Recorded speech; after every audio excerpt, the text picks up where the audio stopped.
Okay, everybody, we're going to go ahead and start. First off, welcome and thank you for joining us. My name is Susan Kremen, and I'm the Director of Marketing with Tech Service Today. I would like to introduce you to our VP of Business Development, William Hull, who will take you through the best practices for IT rollouts in senior living healthcare centers.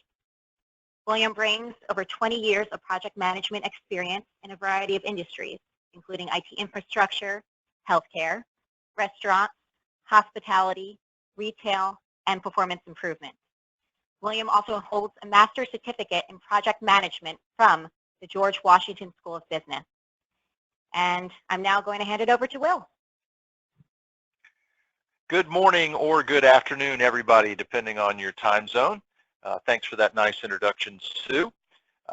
Just wanted to let everybody know that Travis Taylor, who's the account manager that is the primary person that handles our healthcare accounts, is actually not going to be on the call today. Unfortunately, ironically, he has a flu, so he has some healthcare issues on his end. So it'll just be yours truly. But if anyone is interested in talking with Travis moving forward, I will be providing his contact information at the end of this presentation. Currently, we've got everybody muted on the phone, but we will be unmuting you at the end of the call so that you can ask questions. There's also, you can see there's a question feature on your little, I guess you call it your little control panel. You could also send a chat to me if you've got a question during it, and then we'll answer questions at the end of this. We plan on this lasting no more than 25 minutes, so there'll be some time to ask some questions at the end, and you can get on back into your busy day. So thank you very much, everybody, for joining us. And what we're going to do is look at some of the specific issues that you run into when you're doing IT rollout projects specifically in senior living healthcare facilities. There are many things about IT rollouts that are common across the board, but there's some specific things when you get into senior living facilities that are important to consider. And this is something that hits home to me. Both my grandmother and both of my parents are currently in senior living facilities. So, in fact, with Westminster Communities of Florida, which is a customer of ours, so this is something that is important to me personally, and something that's an important part of the customer base for TST. Now, the first key with any kind of project is advanced planning. It's really important that you don't wait until the last minute to begin planning. As the project rolls out, your ability to control what happens decreases and your costs increase, so that it takes it's very important to take the time up front to make sure that you've got things planned out and you consider what goes wrong. I'm going to share a slide with you that you probably have already seen before in every project management class I've ever taken. This was always one of the first slides that was shown, or one of the first pages in the book. It's a classic diagram showing you in orange how much influence or control you have over the project, and in green what your costs are, what your capital expenditures are in a project. As you can see, the orange line is always going down and the green line is always going up. So at the beginning of the project, you've spent the least amount of money, and you have a lot of influence, a lot of control over what's going to happen in the project. And as time goes on, the costs arise, and your ability to control what's happening is going to decrease over time. So it's critical that you take time up front to plan things out and plan for problems. Risk management, risk planning is absolutely critical with these rollouts. You're talking about large expenditures both for equipment as well as time and labor, both internally and if you're using a third-party vendor with them as well. So it's critical that you're planning up front to make sure that everything is going to be as least expensive as possible. You're providing the full scope to your users in the field. The business unit owners of the project are happy, and you're delivering full scope. Now, one of the keys to making sure that these projects are going to roll out smoothly is to make sure you have detailed instructions and installation documents. It's important that you go into every detail and try to think of any imaginable way that something could be misconstrued. It's always better to belabor the obvious than it is to leave something out. It's good to include photos and diagrams. The more visuals, the better. The more you can just spell it out, the easier it is, the better it's going to go. And it's very important to assume that the person that's actually out there in the field doing the work, whether it's swapping out a hard drive, installing a piece of equipment, wireless access point, whatever it might be, that they can see for themselves what's happening when they're out there in the field. So photos and diagrams are critical. It's also good to have a frequently asked questions section. And this is something that you can use a pilot stage for, which I'll talk about here in a little bit. But coming up with questions that somebody out in the field could have, that they can have a little sort of a cheat sheet they can look at, get a quick question.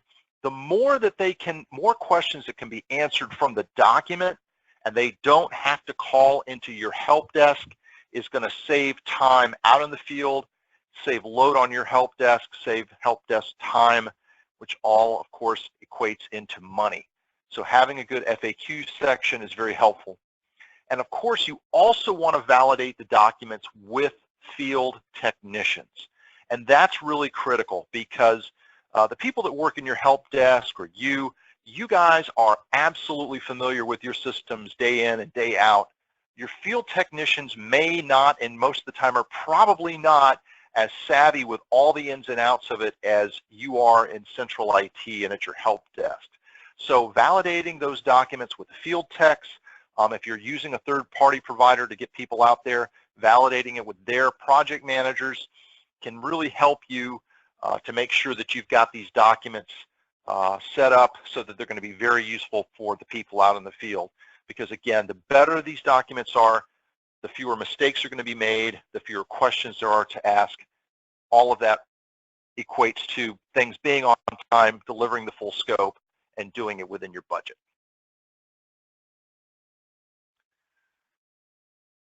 Site preparedness is another critical element for these projects. It's really important that senior personnel at the sites, especially management, they understand the importance of the project and how it's going to improve their lives.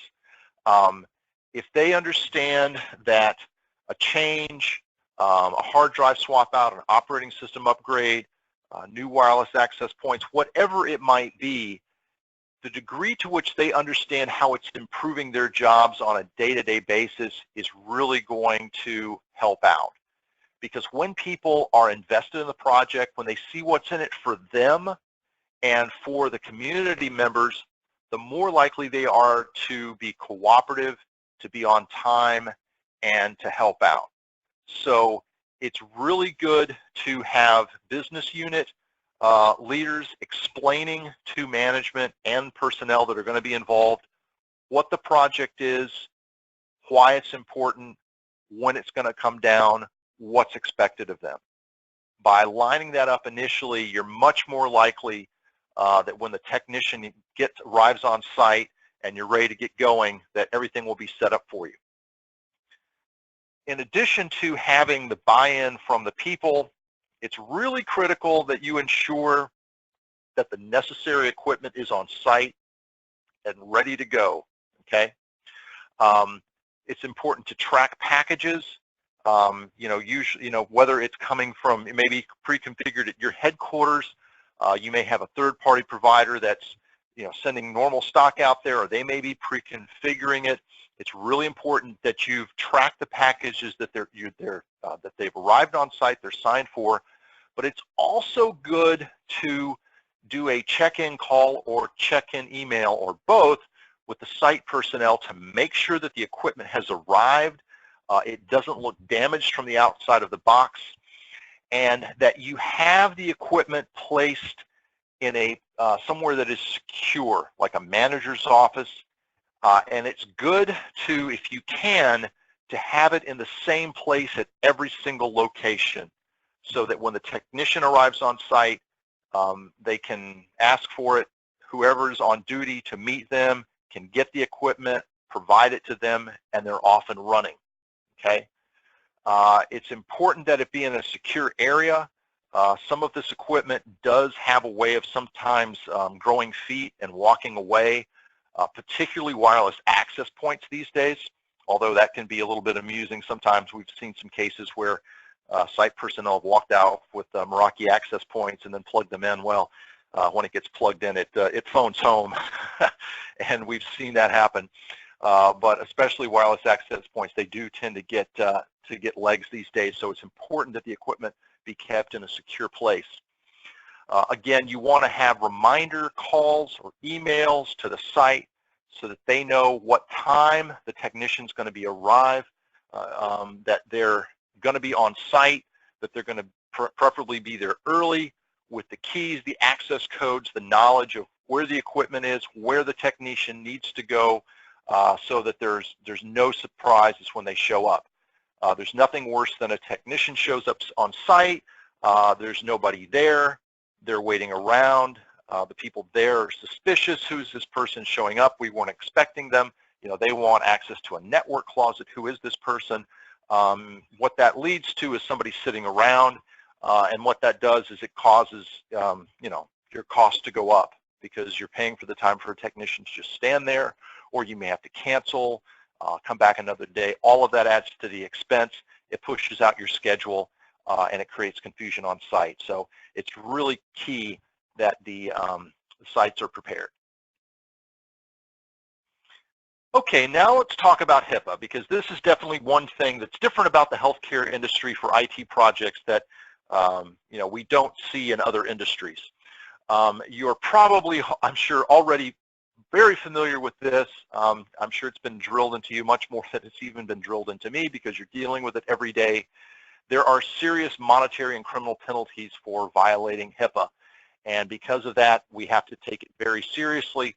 And it's very important to consider this when you're dealing with projects where you've got people going out in the field, frequently people that the people on site don't know. And so it's critical that you're considering this, whether you're doing it yourself or whether you're using a third-party provider for your field techs. Now, one thing that's important is to make sure that the technicians understand the law and the liability and what's involved with it, the importance of privacy. Of course, letting them know that there are, you know, as we just showed, monetary and criminal penalties if HIPAA isn't followed. It's important that the people that are going on site have background checks. They're potentially with very sensitive information, especially with things like hard drive swap outs, or they may be decommissioning equipment. There's a lot of very sensitive data on there. And as you know, healthcare data is really the most valuable kind of data out there for criminals. It's even more potentially valuable than credit card information. So you have to make sure that you've got the highest standards of the expectations for techs out in your field. Background checks are critical. Immunizations can also be critical as well, especially if you're dealing with a more of the medical part of a facility. We recently did a very large project for a national company where we were going to all their nurses' carts and upgrading the operating systems. These were places where residents were in accelerated care units, and so we had to ensure that all of our technicians had immunizations. So, you know, you need to make sure that the technicians out in the field are up to date with that. Again, if you're using a third-party provider, you're really better off dealing with somebody who's done something in the healthcare environment before, so that they are aware of these issues and have the documentation and processes in place to ensure that that this is all taken care of, because obviously you don't want somebody going into one of these facilities who isn't properly immunized. And then, of course, professionalism is really critical. When you're dealing with a senior living facility, you're dealing with people's homes, essentially. I know my grandmother's very protective of her space. My parents are. And as people get older, frankly, they tend to get more sensitive to these issues, which is very understandable. And so it's very important that technicians are aware that they must look very professional. In our case, we have our technicians dressed in collar shirts and khakis, of course wearing footwear that's appropriate, looking clean and neat and ready to go. You can't have technicians showing up looking sloppy, because that just doesn't reflect well on your firm. You will definitely get comments from people in the community. My father is the chairman of the residence board at his facility in St. Petersburg, and he's got things for me every week that people, I mean, nothing goes out of their attention span. They pay attention to a lot of details. So when strangers come on site to do things, it's critical that they look properly and that they comport themselves in a very professional way. It's also very important that they understand that they're there to do a job and they're not there to chit-chat, especially in these kind of environments when you're dealing with more the medical parts of the facilities. There are certainly privacy issues involved. Just going into someplace where there's say people in a waiting room and just starting up conversations with people is really inappropriate in a medical environment. It might not be necessarily inappropriate in another environment like a retail store where it's before the store is opened and they want to be kind of chatty and friendly. That's fine, but they have to understand that in this kind of environment, it really is a matter of, don't speak unless you're spoken to. You need to be polite. You don't want to be, cold and standoffish, but that, you don't want to be a chatty Cathy. And again, you're only, only speak if you're spoken to, or talk with the, designated representative. So it's important that there's a high level of professionalism. Really, it's a higher level of professionalism that's expected than really any other environment, really even higher than in say a lawyer's office, where we also do a lot of work. So this is all very critical. Pilot sites are the #1 thing that you can do to ensure that your project is going to meet your budget, schedule, and scope targets. Failure to pilot is by far the biggest problem we see with customers. We do hundreds of rollout projects every year across a wide variety of industries, and when we have people that refuse to do pilot sites, we really get concerned, because in every single case something goes wrong. It's important to take a subset of your pilot sites, at least 2 or 3. If you're talking about a project that may be thousands of locations, we recommend really up to 20 sites to pilot over a week before you do the full rollout, and that you plan for this in your initial stage of getting the project together, so that you've got a pause of a week between your pilot and your total rollout. Now, if it's a smaller project, maybe you don't need to give that much time, but it's very important, because the point of the pilot site, really more than anything else, is to look for unforeseen problems. You want to do a lot of risk analysis at the front end, but what you'll find is that once you get on site, you're going to see things that you hadn't thought through before. I'll give you an example. We were doing a Wi-Fi swap out for a customer last year at a couple of thousand locations, and they had estimated that it would take about 15 minutes per location. The technician shows up, they go to the wireless access point, they unplug the old one, they plug in the new one, they call the IT desk, they see it fine, boom, they're gone. That's all there is to it. Well, didn't turn out that way. They got into the project, and in the first week, what they discovered was that most all of the access points were above the tiles and drop ceilings, and they did not know where those access points were located that were supposed to be swapped out. So the technician had to do the best they could to, using a laptop or a smartphone signal indicator, try to find out where the thing was, pop tiles, go looking for them. Then what they discovered was that some of those access points, in fact, weren't working because of bad connectivity. So in some cases, they needed to have cables re-terminated, or in some cases, whole new home runs installed. And then what they discovered was, even after they'd found it, they make sure they had a working connection. They were having trouble, given the volume that they had scheduled, with having their central help desk having the bandwidth to handle all the incoming calls that were happening in order to test these devices. So they ended up having to put a big pause on the project for about a week. It caused a lot of problems. It caused delays. It caused cost overruns. The business unit sponsors were not happy with this, and had they done a pilot and planned for a pilot, they would have been able to catch this before they tried to roll the whole thing out. So it's really critical that you do pilots. It makes sure that your instructions that you put for the technicians are effective. It makes sure that your staff and the on-site staff understand the statement of work and how to do the troubleshooting.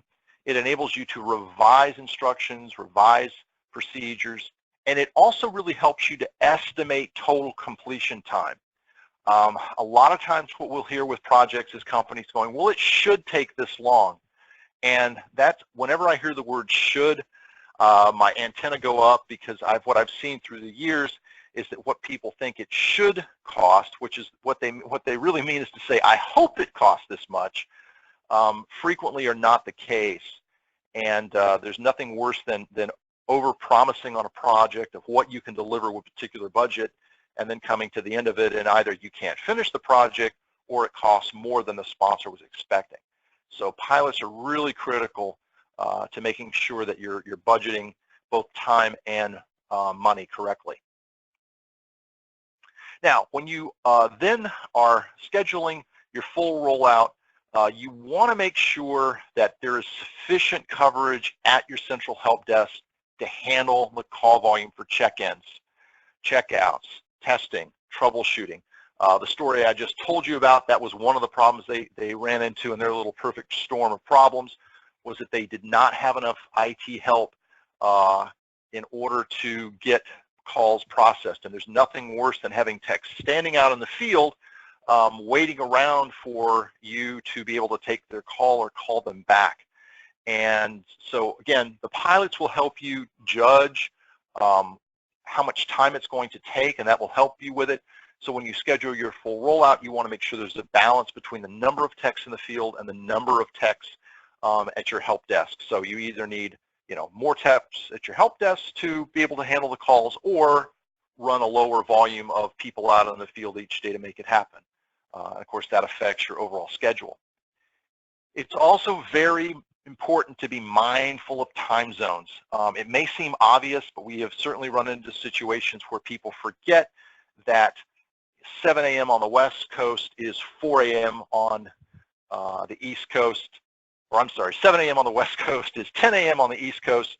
So if you're trying to schedule something at, say, 8 o'clock on the East Coast, the West Coast may not be happy about trying to do something at 5 a.m. It may not be possible to do it at that time. So make sure you're mindful of the time zone differences, particularly between your central IT desk, wherever that is, and your field technicians, where your locations are. Again, you want to be realistic about completion times. Don't get caught up into the it should take. Whenever you hear the word should, your antenna should go up, because you want to make sure that those completion times are on it takes, not it should take, because it should take inevitably means that you're going to under budget for time, and you're going to come into some nasty surprises when you get out there in the field. And of course, even after all of that, it's really better to plan for 10 to 20% extra time on average to deal with problems. Now, my recommendation is that you do business with a field services company, assuming you're using a third party that's only charging you for actual time on site. That's how we handle it here at TST. That way, you're expecting a worst case scenario, but what you're going to pay for will be less time than that, so you'll come in under budget. But it's very important to schedule the time and your personnel load, so that you can expect things to go a little bit longer, because most of the time it's going to happen in what you found works in the pilot. There are going to be situations where you run into unforeseen circumstances and you're going to need extra time, and what you don't want is having that jam up your personnel so that they can't deal with other sites that are happening on the same day. So again, overall, you'll see one of my big points here is that you're doing risk analysis. You're looking for the problems, you're anticipating problems, and you're developing your project plan so that you're mitigating those risks. That's the key to making sure that your project is going to finish on time, deliver the full scope, and under the budget that you've been given for the project. Okay. All right. Well, I'm going to open it up for Q&A. As I indicated before, Travis is out with the flu today, ironically, and however, you can reach him at that email address and that phone number. And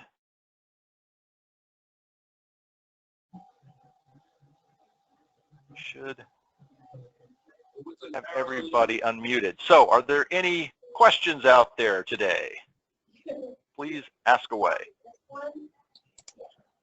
To me, it looks like they're just creating some map and then they want him to install it. But then and there, right after he's done, then they go to install it. Hello? It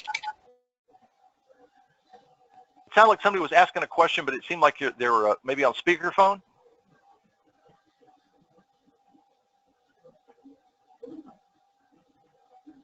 Maybe not.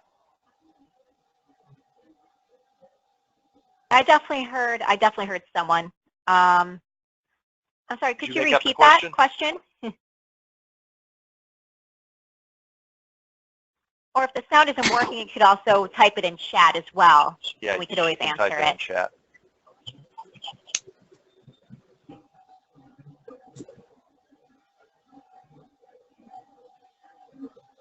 Okay. All right. All right. Apparently somebody's having some mic issues, but I just came in here. Okay. So the question is, how do we recommend dealing with sign-off documents? Yeah, that's a good question.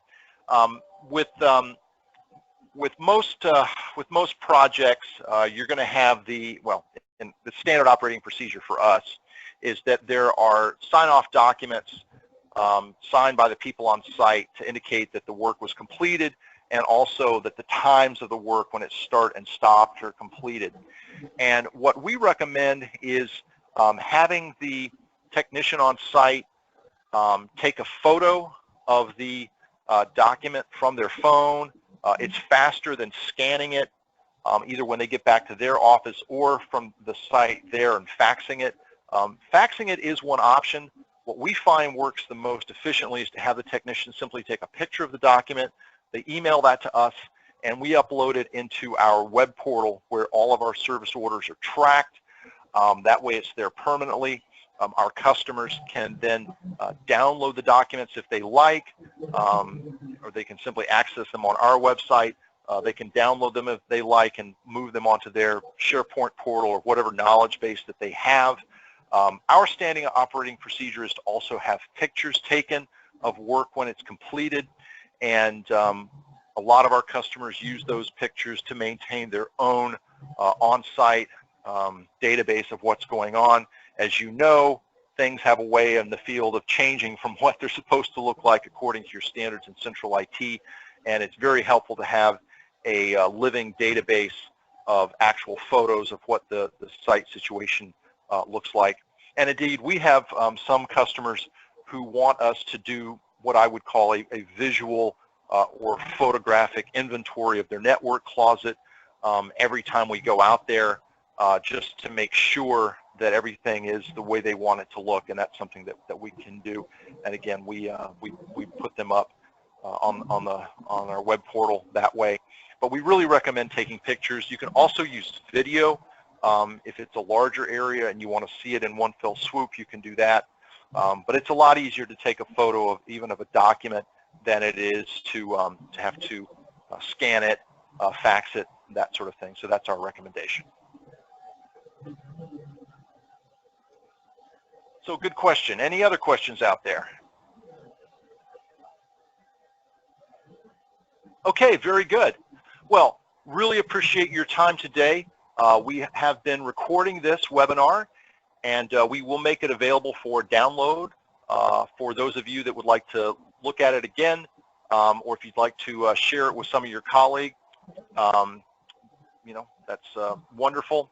And again, you can see the contact information both for Travis or myself. If you've got any questions, you've got a project that you need some help on, don't hesitate to reach out to us. We'd be happy to help.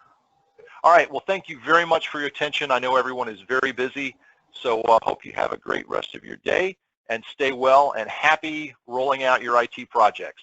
Thank you very much.